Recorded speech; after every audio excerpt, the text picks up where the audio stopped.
Γεια σας κυρίες και κύριοι. Από τις εγκαταστάσεις του Φάρος On Air στην Πάφο και από την εκπομπή Υπάρχει Θέμα, φιλοξενούμε σήμερα έναν νέο άνθρωπο, νομικό, τον Δημήτρη Παπαδημήτρη. Καλώς όρισες, χαίρετε. Δημήτρη, στην εκπομπή μας. Καλώς ήρθατε. Και θα μιλήσουμε για ένα καταθλιπτικό θέμα, τη διαφθορά. Παρακαλώ το control room να μου αναρτήσει τον πίνακα αντίληψη περί διαφθοράς κτλ.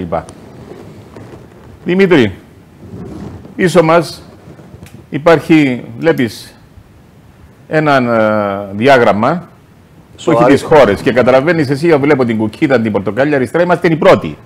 Ναι, πρωταθλητές. Πρωταθλητές, αλλά όχι πρωταθλητές σε κάτι καλό. Είμαστε πρωταθλητές στο αρνητικό. Έχουμε την πιο διεφθαρμένη χώρα ή αντίληψη περί διαφθοράς. Λοιπόν, αυτό θα είναι, κυρίες και κύριοι, το αντικείμενο της συζήτησης μας. Η διαφθορά στην Κύπρο. Διότι και να μην είμαστε πρώτοι και να είμαστε πέμπτοι, αυτό το πράγμα δεν περιποιεί τιμή. Δεν είναι ελπιδοφόρο μέλλον για μια χώρα, για νέους ανθρώπους που θέλουν να έχουν μέλλον και προοπτική. Πού σπούδασες, Δημήτρη? Σπούδασα στο Πανεπιστήμιο Λευκωσίας, νομικά. Έκανα μάστερ στο Διεθνές και Ευρωπαϊκό Οικονομικό Δίκαιο. Ασκώ δικηγορία. Και ασκείς τη δικηγορία. Ναι, τα τελευταία. Στην Πάφο. 11 χρόνια σχεδόν στην Πάφο. Συναπτά. 11 συναπτά. Ναι. Αστικό δίκαιο κυρίως.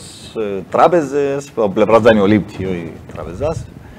Διάφορες διαδικασίες, αγωγές, παρόμοιες επεμβάσεις, διάφορα. Ωραία. Μέσα από την επαγγελματική σου εμπειρία πλέον, αλλά και από την πολιτική σου αντίληψη σε αυτήν την πολιτεία που ζούμε, συμφωνάς ότι έχουμε ψηλά τη διαφθορά στην Κύπρο? Συμφωνώ ότι έχουμε ψηλά τη διαφθορά. Και ποια είναι τα πρακτικά αποτελέσματα του ότι υπάρχει διαφθορά? Αν έχεις εντοπίσει και επισημάνει αποτελέσματα και αιτίες. Έτσι, για να κάνουμε μια συζήτηση. Λοιπόν, κυρίες και κύριοι, ο σκοπός είναι πώς οι νέοι άνθρωποι θα βοηθήσουν να διώξουμε αυτήν την ομίχλη που υπάρχει πάνω από τη χώρα μας και καταστρέφει και κατατρώει την πολιτεία μας. Λοιπόν, υπάρχουν κάποιες παθογένειες οι οποίες έχουν δομική, θεσμική προέλευση. Το αντίκτυπο τώρα, οι παρενέργειες αυτής της ασθένειας είναι η έλλειψη εμπιστοσύνης και απαξίωση της κοινωνίας προς τους θεσμούς. Δυστυχώς, και μια και είσαι και στις διεθνείς σχέσεις, δεν είναι μόνο εμείς εδώ στην Κύπρο που μεταξύ μας στενοχωριόμαστε που έχουμε διαφθορά. Είναι και η άποψη που έχουν οι άλλες χώρες, και για να ξέρετε, οι υγιείς επενδύσεις και οι υγιείς επενδυτές τελευταία 2-3 χρόνια άρχισαν και έρχονται στην Κύπρο. Μας θεωρούσαν, μας είχαν σε μαύρη λίστα. Είπατε παθογένειες. Μπορείτε να μου επισημάνετε, ας πούμε, την πρώτη? Λοιπόν, η πρώτη είναι η έλλειψη ελέγχου, καταρχάς στις διαδικασίες. Επίσης, η ατιμωρησία, η οποία προκύπτει μέσα από μια έλλειψη, θεωρώ, διώξεων,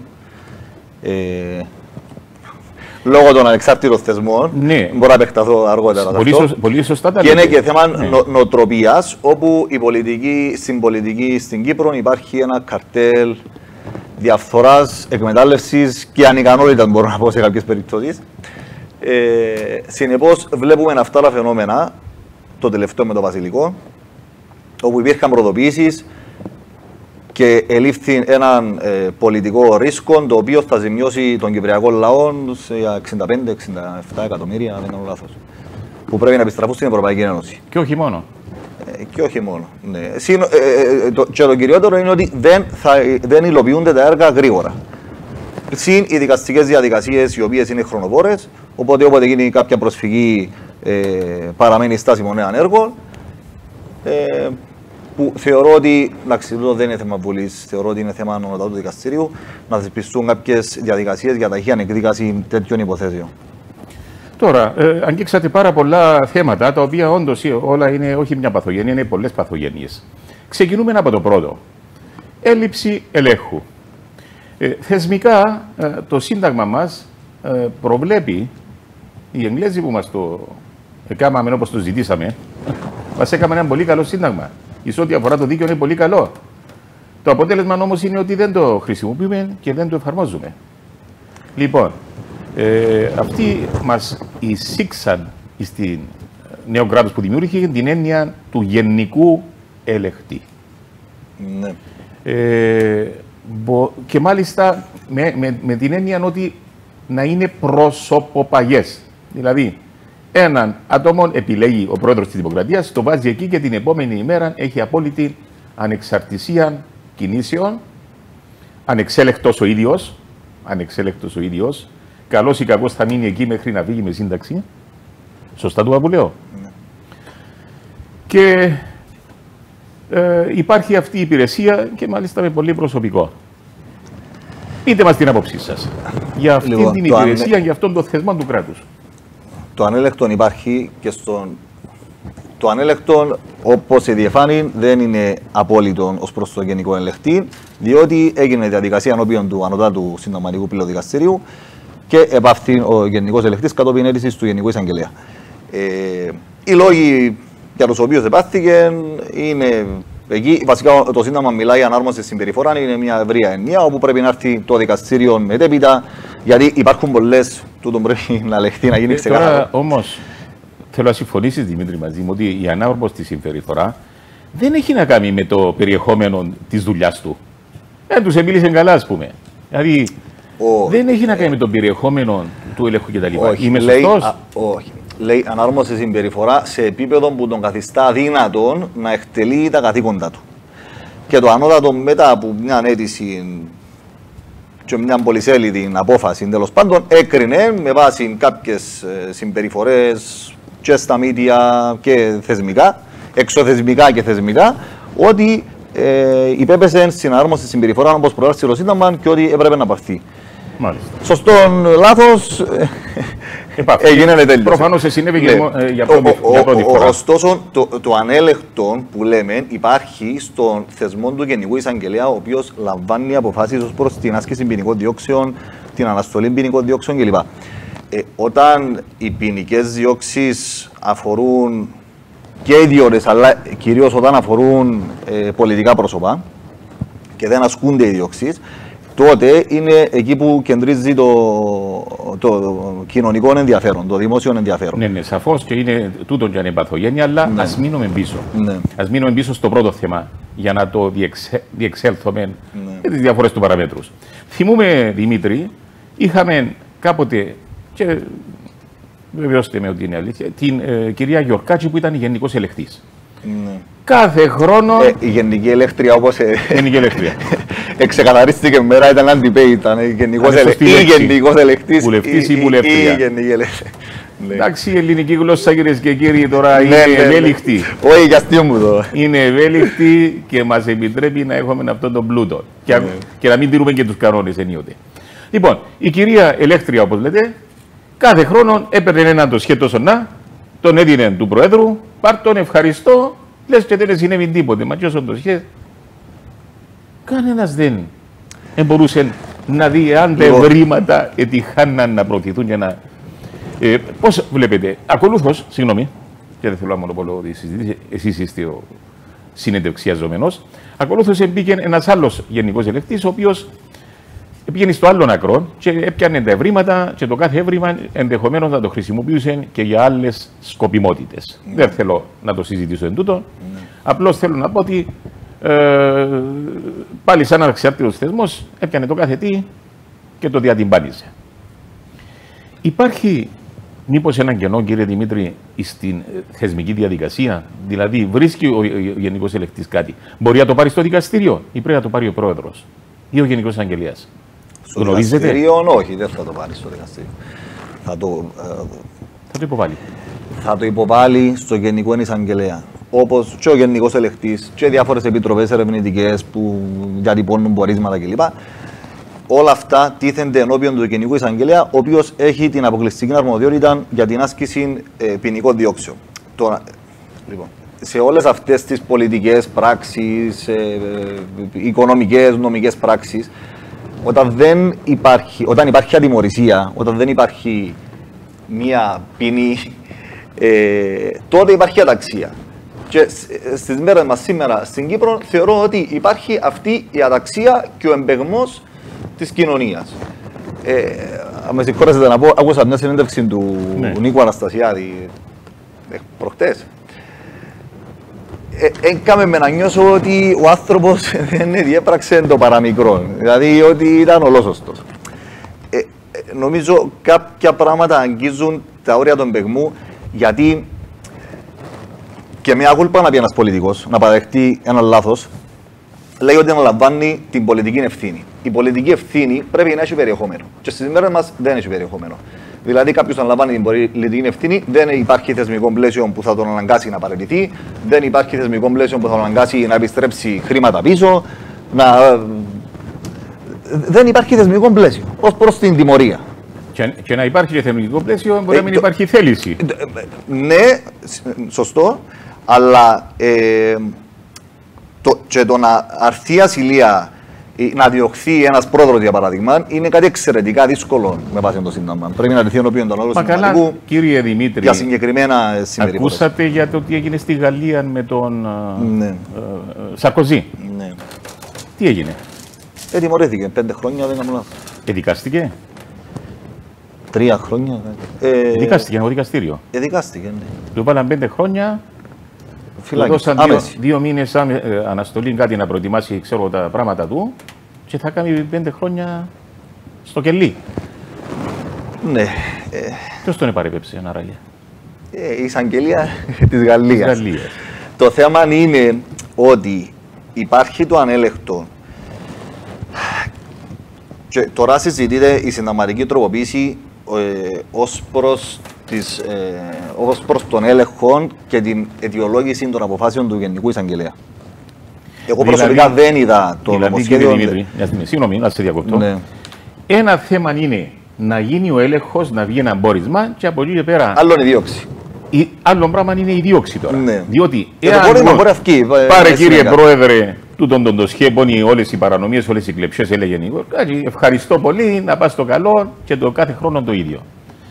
Αν δηλαδή ο Γενικός Εισαγγελέας, διότι μιλούμε για έναν πρόσωπο, ασχέτως ότι έχει 200 υπαλλήλους εκεί, 300 εκεί, δεν προσάγει στη δικαιοσύνη ενόχους, την πατήσαμε πάλι. Ναι. Έχει κανέναν τρόπο τούτο να το ξεπεράσουμε? Λοιπόν, ήταν δύο ενδεχόμενα.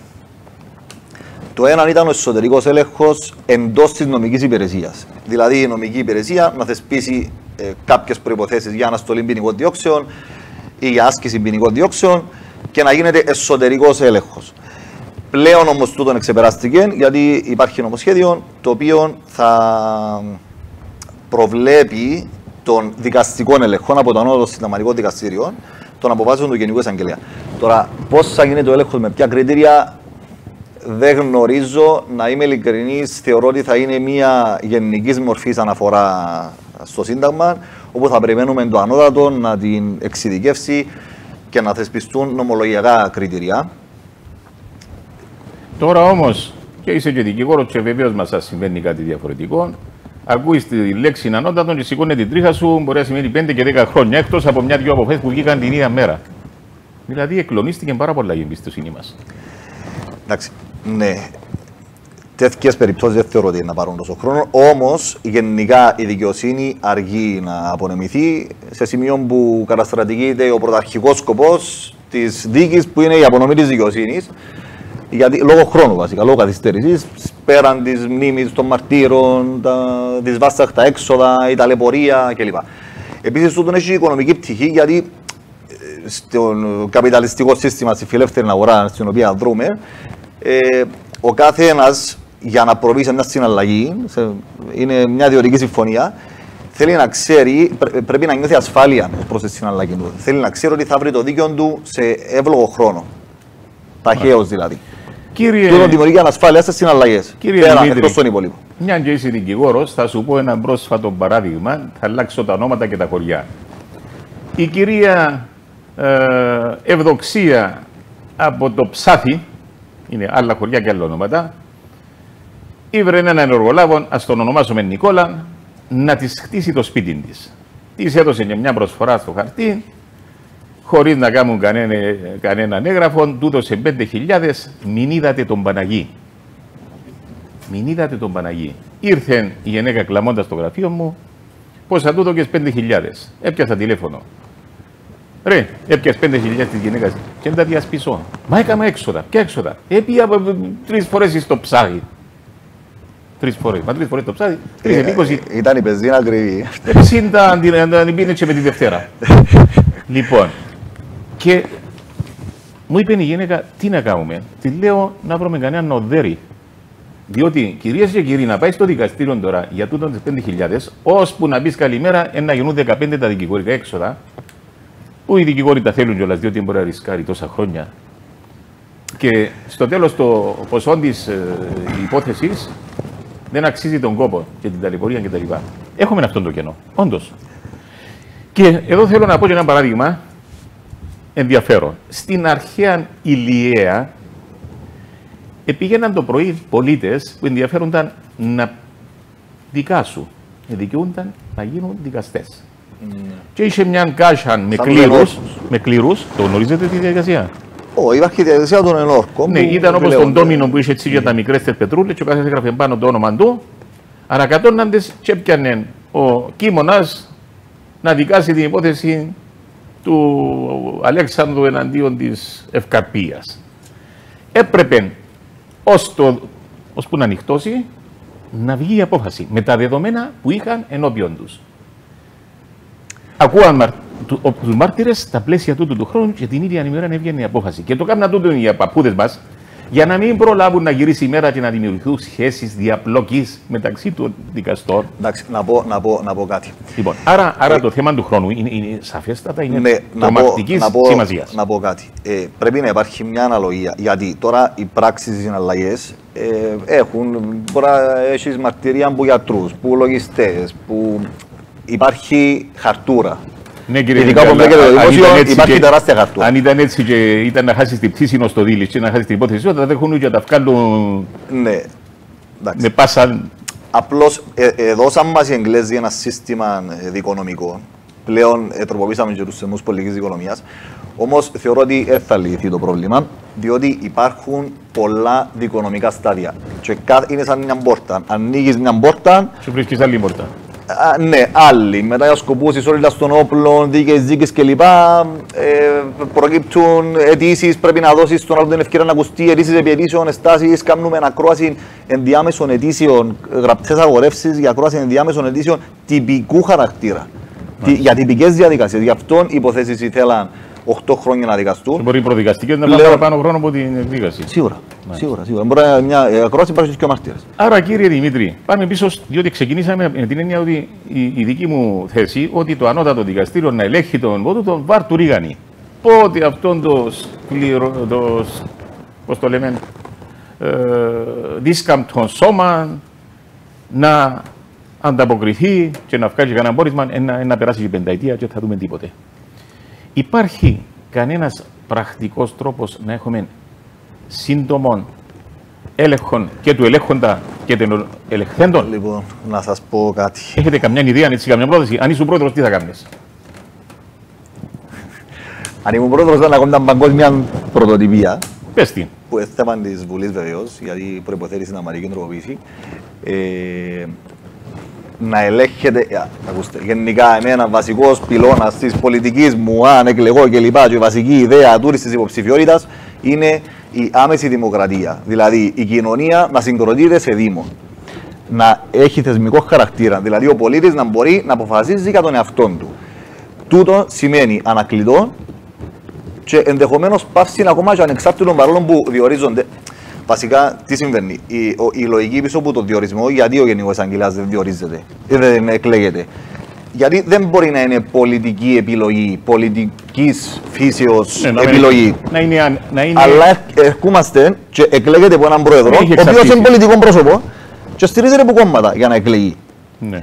Άρα, τούτο το σύστημα είναι ευάλωτο σε τούτες, σε συναλλαγές, συνεννοήσεις, υποσχέσεις κλπ.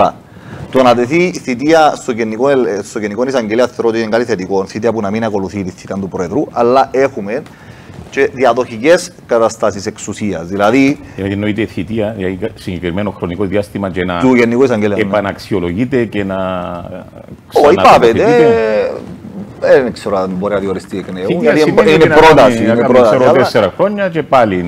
Ναι, μπορεί να επαναξιολογηθεί. Εγώ θεωρώ ότι ένας άνθρωπος, νομίζω, συζητείται για 9 χρόνια, δεν κάνω 8-9 χρόνια η θητεία. Γιατί είναι πρόταση, είναι ψηφιστική. Ναι. Ό,τι έχει να δώσει σε έναν θεσμό, σε ένα λειτουργήμα, μπορεί να το επιτύχει στα 8 χρόνια, 9. Δεν χρειάζεται ανανέωση, γιατί ούτε σαν αντικατάστατος. Δεν υπάρχουν υπεφορισμένοι που μας κυβερνούν. Υπεφορισμένος είναι ο λαός. Αυτό θέλω να πω. Και λέω ότι ο διορισμός αποτελεί ο διορισμός ανεξάρτητων αξιωματούχων αποτελεί πολιτική επιλογή και ουσιαστικά ερχόμαστε να φέρουμε την εξουσία από τον λαό στο να ψηφίζει, στο να ανακαλεί, για να μην είναι ακριβώς πολιτική θέση, πολιτική επιλογή. Εγώ τούτο που λέω είναι ότι, και αν ακόμα διορίζεται από τον πρόεδρο, επειδή δημιουργούμε θεσμούς, και η λογική είναι ότι πρέπει να αλληλοελέγχονται οι θεσμοί, εγώ λέω ότι ο μόνος που δεν μπορεί, το μόνο σώμα που δεν μπορεί να διαφθαρεί, λόγω και με ποσοτικών κριτήριων ενδεχομένως, να είναι η κοινωνία. Τούτο λέω εγώ, που δεν συμβαίνει κάπου αλλού, τώρα εντάξει μια ιδέα, όμως πέρα από τούτο, το ανακλητό είναι, θεωρώ ότι θα μας πάρει σε νέα εποχή πλέον κοινωνικής δικαιοσύνης και συλλογικής εξέλιξης. Ωραία, σημειώνω σαν ανεξάρτητα από τους ανεξάρτητους αξιωματούχους. Εγώ μιλώ για τους θα μιλήσω μετά για τη Μέση Δημοκρατία, θα μιλήσω γιατί είναι ωραίο σύστημα. Όμως σημειώνω τώρα, είπατε εσείς κάτι, το ανακλητό. Δηλαδή να υπάρχει μια θητεία, κάποια χρόνια να δοκιμάζεται και. Όχι, στο ενδιάμεσο της θητείας να μπορεί να πάσα στιγμή. Δηλαδή, ενώ τρέχει η θητεία του, να μπορεί το εκλογικό σώμα να τον ανακαλέσει. Το εκλογικό σώμα, ο λαός είναι που ψηφίζω. Με ποιον εργαλείο? Με τι ψήφο. Δηλαδή να ψηφίζουν να θα ρίξουν τον Γενικό Εισαγγελέα. Όχι τον Γενικό Εισαγγελέα, τον πρόεδρο για παράδειγμα, τον βουλευτή, ενδεχομένως και τον Γενικό Εισαγγελέα. Καλά, έχει έναν κίνδυνο όμως. Θυμούμε κάποτε στην Ελλάδα, κάθε 2-3 μήνες είχαν νέα κυβέρνηση. Μπορεί να μην τα έζησες εσύ, αλλά. Ναι, λόγω του ψηφίσματος μορφής κλπ. Αλλά ακριβώς επειδή. Λοιπόν, οι δρόντες στο πολιτικό σύστημα είναι τα κόμματα. Και στην Ελληνική Βουλή είναι τα κόμματα. Εγώ λέω, τα κόμματα έχουν ατζέντες κλπ. Εγώ λέω ότι ο λαός να έχει κριτήριο. Και για να έχει κριτήριο ο λαός πρέπει πρώτα απ' όλα να έχει παιδεία.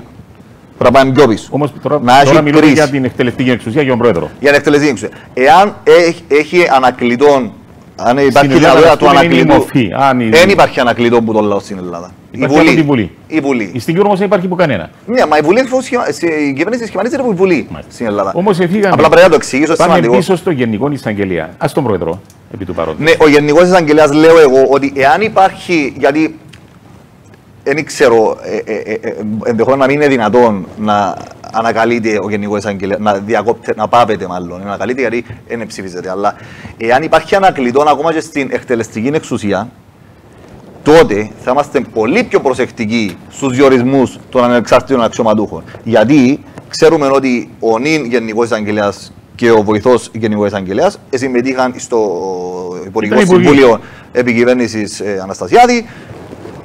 Έχουν φιλικές σχέσεις, μπουζούκια κλπ. Εντάξει. Κλείσαν την πόρτα. Σίγουρα δεν ικανοποιείται το κριτήριο της αντικειμενικής αμεροληψίας. Μα εδώ έχετε πάρα πολύ δίκιο, διότι σαν υπουργοί της προηγούμενης κυβέρνησης και οι δύο, έκλεισε ένα μεγάλο κεφάλαιο ότι αποκλείεται να διώξουν τον εαυτόν τους.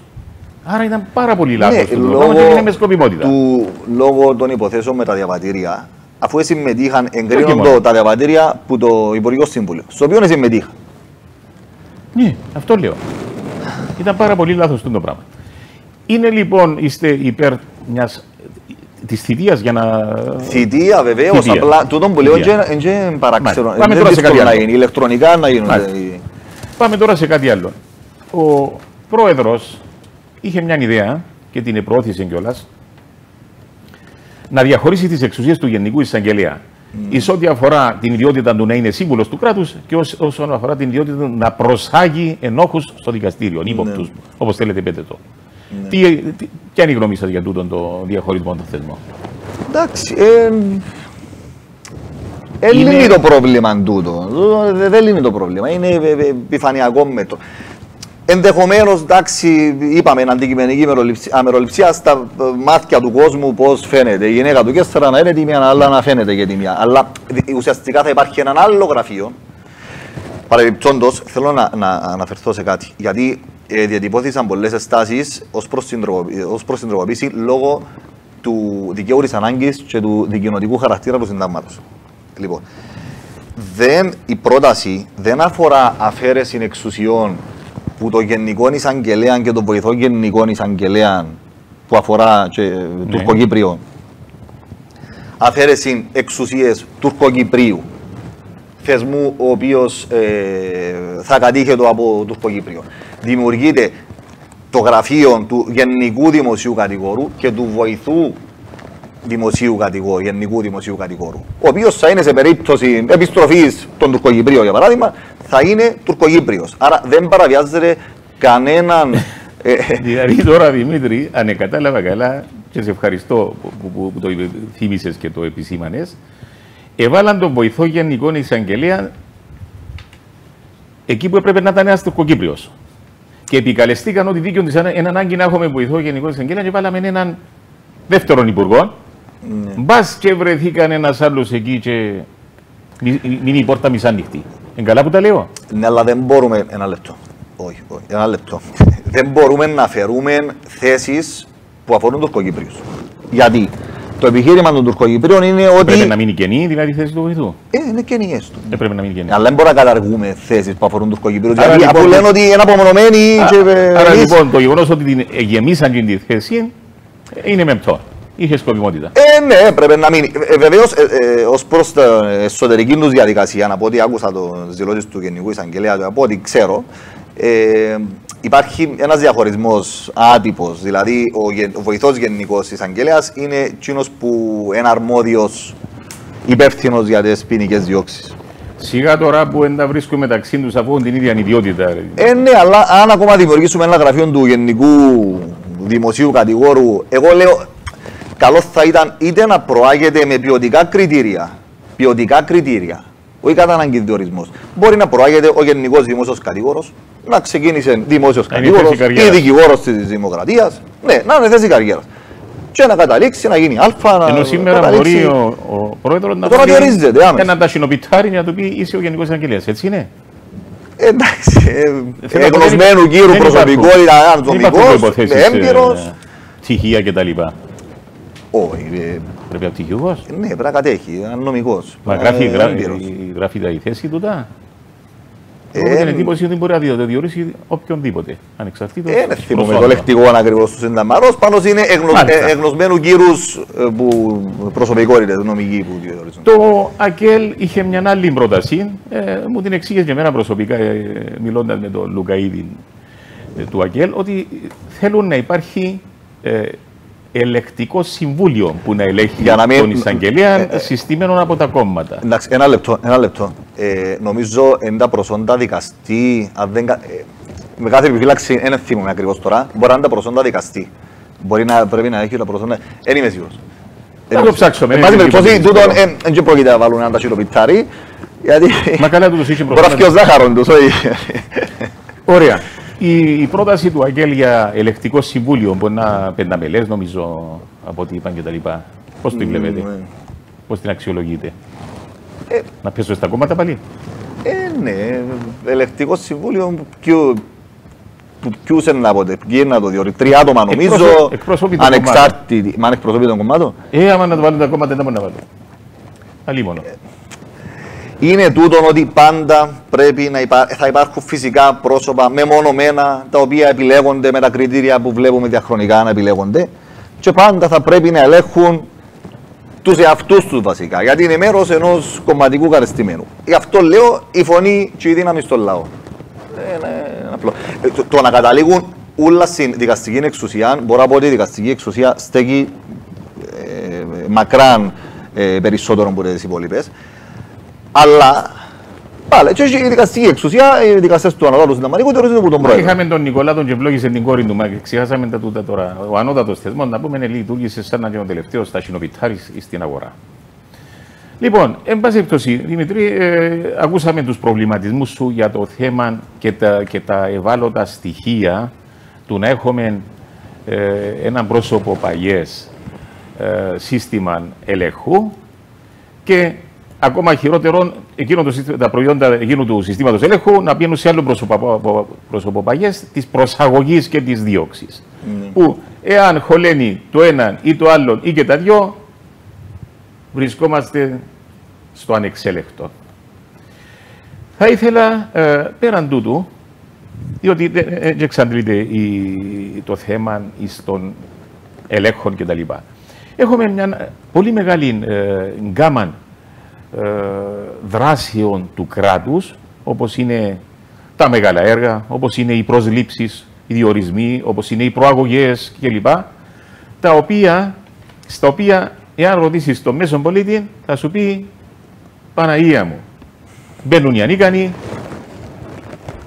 είναι το εργαλείο των κομμάτων κτλ. Στο σημείο αυτό, κύριε Φελά, βάλτε μας ένα διαφημιστικό διάλειμμα και θα επανέλθω για να μιλήσουμε αυτήν την ενότητα θεμάτων που ορίζουν τη διαφθορά στην Κύπρο, που είναι οι δημόσιες δράσεις. Διαφημιστικό διάλειμμα, λοιπόν.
Κυρίες και κύριοι, επανερχόμαστε σε αυτήν την συζήτηση που είναι ψηλάφιση των θεσμικών μας προβλημάτων που μας οδηγούν να είμαστε πρωταθλητές της διαφθοράς. Κύριε Δημήτρη, είπαμε ότι το θέμα των προαγωγών, ας πούμε, αν πρέπει να προαγθεί κάποιος, είναι αντί να προάγεται ο ικανός, προάγεται αυτός που έχει τις διασυνδέσεις, που εξυπηρετεί το σύστημα, με τα κόμματα, και το πράγμα καταστρέφει τη δημόσια υπηρεσία, διότι δεν έχει όρεξη να δουλέψει. Δεν αμείβονται οι καλοί. Επίσης, το σύστημα προσλήψεων πάει πάλι σε μια επιτροπή πρόσωποπαγή, είναι η Επιτροπή Δημοσίας Υπηρεσίας, είναι ένα διοικητικό συμβούλιο πάλι διοριζόμενων, που ούτε αυτοί ελέγχονται, δεν ξέρω αν ελέγχονται από κανένα. Λοιπόν, όλο το σύστημα, πώς το προσεγγίζετε? Λοιπόν, ελέγχονται οι πράξεις διορισμού, προαγωγής κλπ. που το διοικητικό δικαστήριο. Άμα υπάρχει. Πρέπει να προσφύγει κάποιος όμως. Πρέπει να προσφύγει κάποιος, ένα πρόσωπο το οποίο έχει νομοσυμφέρον και να δικαστεί υπόθεση στο διοικητικό δικαστήριο. Εσύ, Δημήτρη, είσαι μικρός. Εγώ θυμούμαι ειλικρινά, είχε έναν γενικό διευθυντή, τον οποίο κάτι δεν άρεσε του Σπύρου Κυπριανού και τον επαρετούσε από την προαγωγή, του έρευκε την προαγωγή. Επήγαινε στο δικαστήριο, του τη ξανά έρευκε. Και το πράγμα γίνηκε 14 φορές. 14 φορές επροφεύγε στο δικαστήριο. Λοιπόν, να σας πω. Και 14 φορές του ξανά έριψε ο αείμνηστος Σπύρος Κυπριανού. Λοιπόν, το διοικητικό δικαστήριο είναι ακυρωτικό δικαστήριο, κατά κύριο λόγο. Δηλαδή, θα ακυρώσει τη διοικητική πράξη, της πρόληψης, της προαγωγής κλπ. Δεν σημαίνει ότι θα. Εκτός και είναι ο μόνος, αν ήταν δύο άτομα κλπ. Όμως, και πάλι μπορεί να προτεληφθεί ο ίδιος ή να προαχθεί το ίδιο πρόσωπο, το οποίο ακυρώθηκε η προαγωγή, με διαφορετική αιτιολόγηση. Ναι, είναι ακυρωτικό, γιατί η λογική είναι ότι δεν υποκαθιστά με θέματα διοικητικού δικαίου. Την κρίση της διοίκησης. Η διοίκηση έχει την κρίση. Όμως η κρίση πάλι πρέπει να υπάρχουν ποιοτικά κριτήρια. Να μπαίνουν ικανοί, να προάγονται ικανοί. Όμως να πω κάτι. Το ποιοτικά κριτήρια σχετικό. Γιατί οι διαδικασίες είναι. Πολλοί λένε, ξέρετε, δημόσιοι υπαλλήλοι δεν δουλεύουν κλπ. Εγώ δεν θα αναφερθώ σε ζητήματα συγκεκριμένα. Πολλές φορές επία και ελυπήθηκα τα πλάσματα, το στρες που είχαν και τη δουλειά που είχα. Ειδικά πριν την ηλεκτρονική διακυβέρνηση και τις σελίδες, τούτες πλατφόρμες, ειλικρινά ήταν τραγική κατάσταση. Λοιπόν, ενώ ότι δεν δουλεύουν οι δημόσιοι υπαλλήλοι, κάποιοι μπορεί να με δουλεύουν, ναι. Δεν είπαμε το πράγμα. Το point είναι οι διαδικασίες, ότι είναι χρονοβόρες οι διαδικασίες και η γραφειοκρατία ευρεώθηκε σε σημείο δυσλειτουργικών, γιατί εθεσπίσαμε διαδικασίες με μια αχρίαστη συνθετότητα και στο δικαστήριο στους θεσμούς ισχύρου το και στο δημόσιο μια αχρίαστη συνθετότητα όπου ξανά καταστρατηγείται ο σκοπός της ταχύτητας της διεκπεραίωσης, των πράξεων κλπ. Για εξασφάλιση αδειών, για πολιτήρια, για τα πάντα. Ειδικά τώρα έχουμε ηλεκτρονική διακυβέρνηση. Μπαίνει ο άλλος online, που δεν θεωρώ ότι είναι τέλειες οι σελίδες τούτες. Πολλές φορές προκύπτουν απορίες, παίρνεις τηλέφωνο να απαντά κανένας. Όμως, τώρα που υπάρχουν τούτες η δυνατότητα της διαδικτυακής επικοινωνίας και των αιτήσεων κλπ. Θεωρώ εγώ ότι στην Κύπρο χρειάζεται μια μηχανή των 70.000 δημοσίων υπαλλήλων, για παράδειγμα, ή των τόσων υψηλόμισθων. Γιατί έχουμε πάρα πολλούς υψηλόμισθους και καμιά φορά σκέφτομαι τα έσοδα του κράτους, πού φορολογίες, πού πάνε τα έσοδα, αφού αναπτυξιακά έργα δεν βλέπω. Πού πάνε τα έσοδα. Η απάντηση είναι ότι πας στους υψηλόμισθους σε επιδόματα. Βέβαια, για να είμαστε δίκαιοι όμως, Δημήτρη, πριν 20 μέρες, αν δεν λαθάνομαι, ήρθε ο πρόεδρος στην Πάφο και παρουσίασε η κυβέρνηση πάρα πολλά έργα τα οποία δεν είναι εξαγγελίες, είναι σε εξέλιξη και τροχιοδρομημένα, όπως επίσης και παρουσίασε ότι έχει μεγάλα πλεονάσματα πλέον η οικονομία μας, που δεν έχει ξαναγίνει το πράγμα και να το συγχαρούμε τον πρόεδρο για το θέμα. Εντάξει, να το συγχαρούμε επίσης για την στρατηγική και στρατιωτική αναβάθμιση την οποία επέτυχε με το σύστημα Μπάρακ κλπ. Να το συγχαρούμε και για τούτο. Άλλο κοινό όμως είναι εμείς. Είναι θέμα ουσίας. Όμως, εγώ λέω ότι τούρα τα λεφτά εξήγηλεν έργα, ναι, τα οποία χρονίζουν τα έργα, είναι τωρινή ιδέα. Όμως, λέω εγώ ότι άμα είμαστε μια κοινωνία, έναν κράτος το οποίο δεν επενδύει στην άμυνα, αν εξαιρέσω την τελευταία αναβάθμιση, διαχρονικά δεν επενδύουμε στην άμυνα. Δεν επενδύουμε στην καινοτομία, στην επιστημοσύνη. Είχαμε το πρόγραμμα με τα διαβατήρια. Προϋπόθεση ήταν να επενδύσει ο Γάλλος λεφτά, να αγοράσει ακίνητο, να επενδύσει κλπ. Γιατί δεν έκαναμε έναν ταμείο έρευνας και καινοτομίας, ταμείο επιστημών.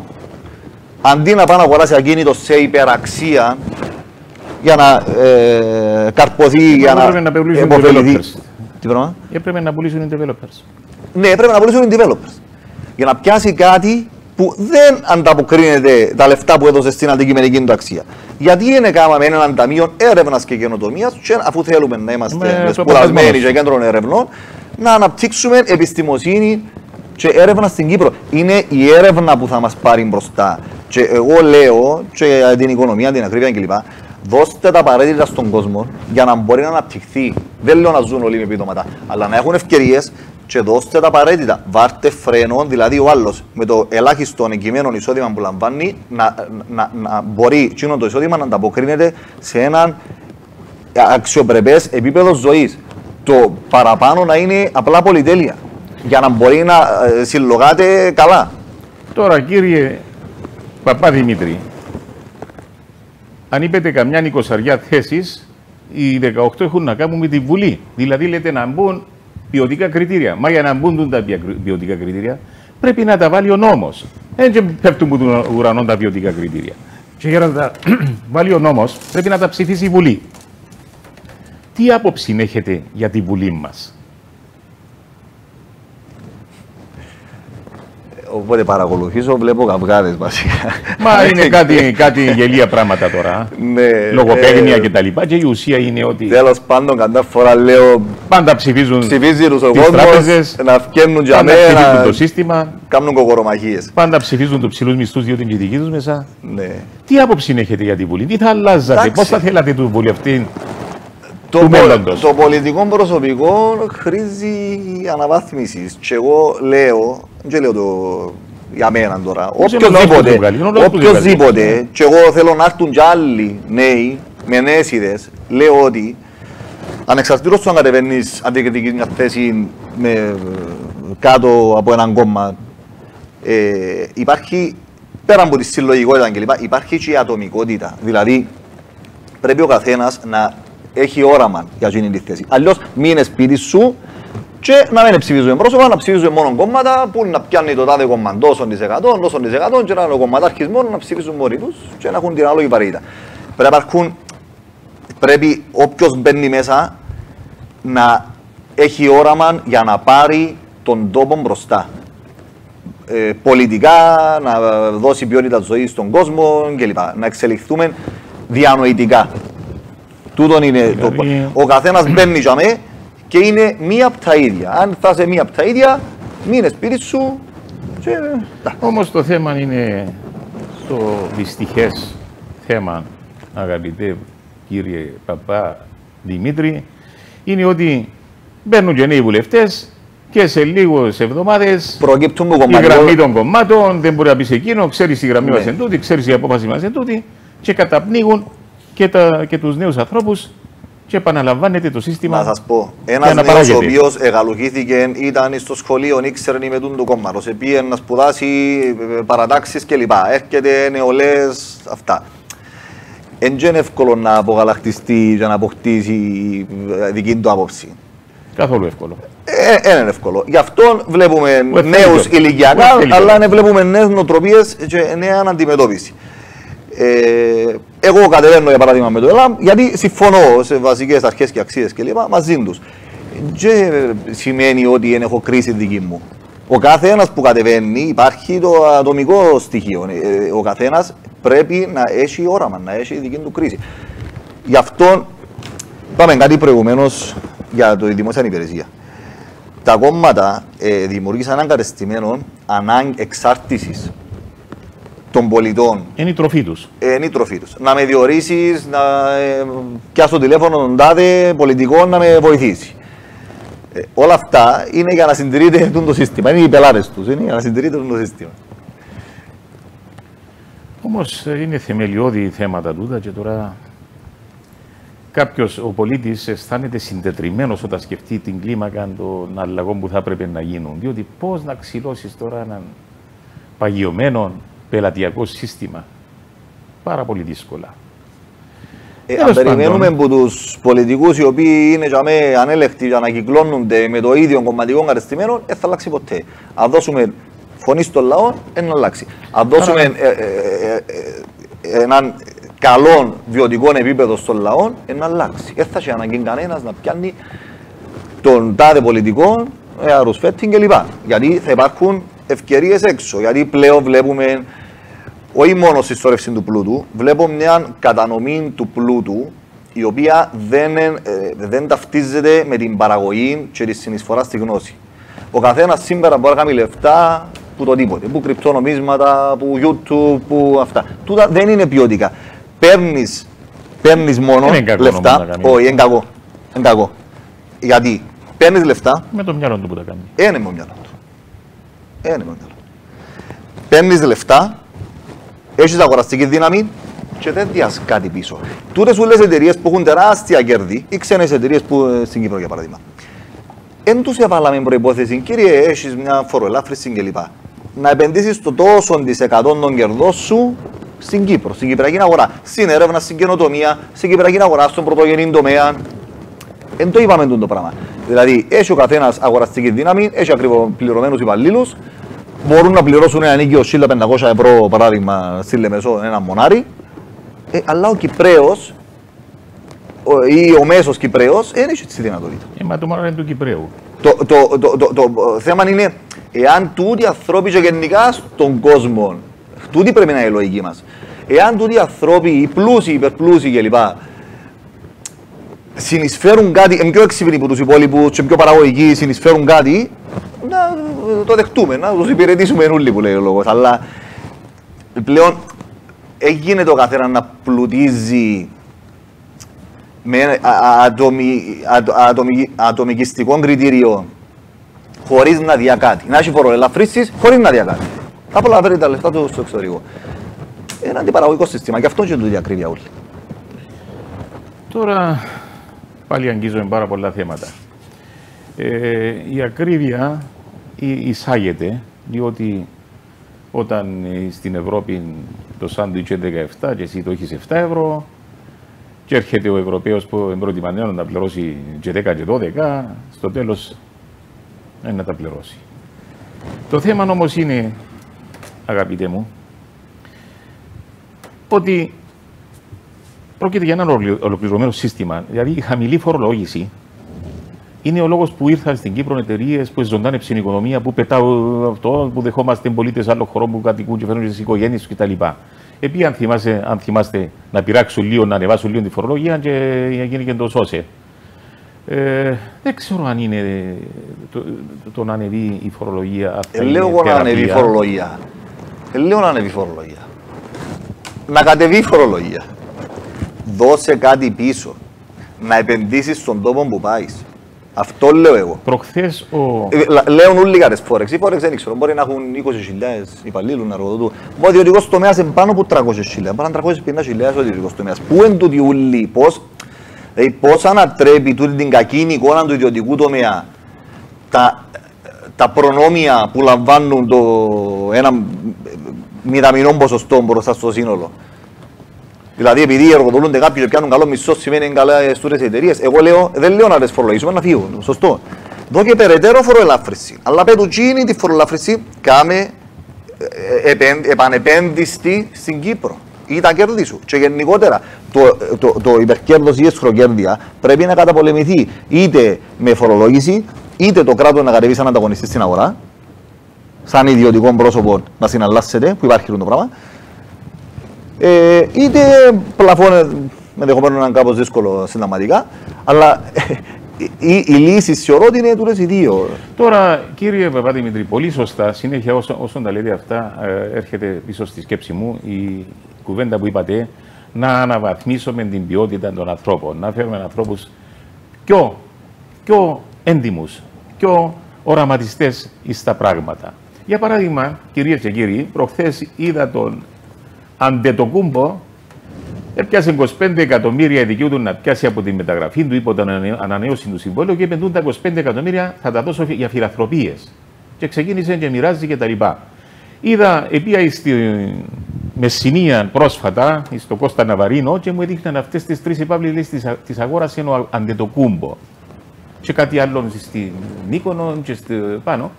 Δηλαδή, χωρίς να του ζητήσει κανένα, χωρίς να είναι υπόχρεος ο άνθρωπος, έκαμε και τούτο που λες με τις φιλανθρωπίες, ήρθε και φέρνει ρευτά πίσω στη χώρα του. Θεωρεί τον αυτόν του Έλληνα, τυλίχτηκε και τη σημαία πρόσφατα κτλ. Και είναι πιο Έλληνας από τους Έλληνες, παρόλο την καταγωγή του. Με λίγα λόγια, όντως έχει πάρα πολύ σημασία η ποιότητα των ανθρώπων. Και ένα σύστημα το οποίο θα καλλιεργήσει η παιδεία μας, το σύστημα όλο να δώσει, αν προκρίνει και προβάλλει την ποιότητα των δύο ανθρώπων, των αρωματιστών κτλ. Και γίνει αντικείμενο μίμησης και προώθησης, Ναι, μπορεί να πάει καλύτερα η πολιτεία μας. Να σας πω, ο Αντετοκούμπο επέρασε φτώχεια. Καθάριζε γυαλιά στα φώτα τροχέας κλπ. Επέρασε φτώχεια. Γι' αυτόν και ανέπτυξε τον χαρακτήρα. Και η ανατροφή του κλπ. Γι' αυτόν ανέπτυξε τον χαρακτήρα.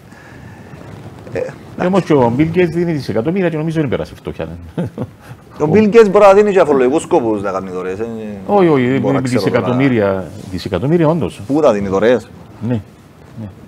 Μπορεί να τα Λοιπόν, φορολάσει. όμως δεν έχει σημασία τώρα το όνομα. Έχει το σημασία το όνομα. Λέω ότι όταν τα άτομα αναπτύσσουν και πάω στην διάσταση που θέσατε εσείς, η ποιότητα των ανθρώπων. Γι' αυτό, κυρίες και κύριοι, όταν ψηφίζετε, μην βλέπετε τόσο το κόμμα. Το κόμμα είναι απρόσωπο και αόριστο και τελικά κόμματα είναι αυτά τα εκατοντομελή συμβούλια, 80 μελή κλπ. Δείτε την ποιότητα των ανθρώπων. Όταν έχουμε νέους ανθρώπους έτσι οραματιστές, ορεξάτους κτλ., να τους προτιμούμε. Λοιπόν, κύριε Παπαδημητρή, θα σας δώσω τον λόγο για έναν τελικό επιμήθειο, γιατί μας έχουν μείνει μόνο 2 λεπτά, να πείτε το όραμα σας, σαν νέος άνθρωπος. Έτσι, απλά, προς τους ανθρώπους που μας ακούνε. Τώρα μου είπα τα εν ολίγης, είπαμε προηγουμένως, με λίγες λέξεις. Θεσμικών, πολλές φορές λέμε άμεση δημοκρατία, το άμεση και το δημοκρατία δεν μπορούν, έχει ένα σύγγραμμα ο Κοντογιώρης για τούτο.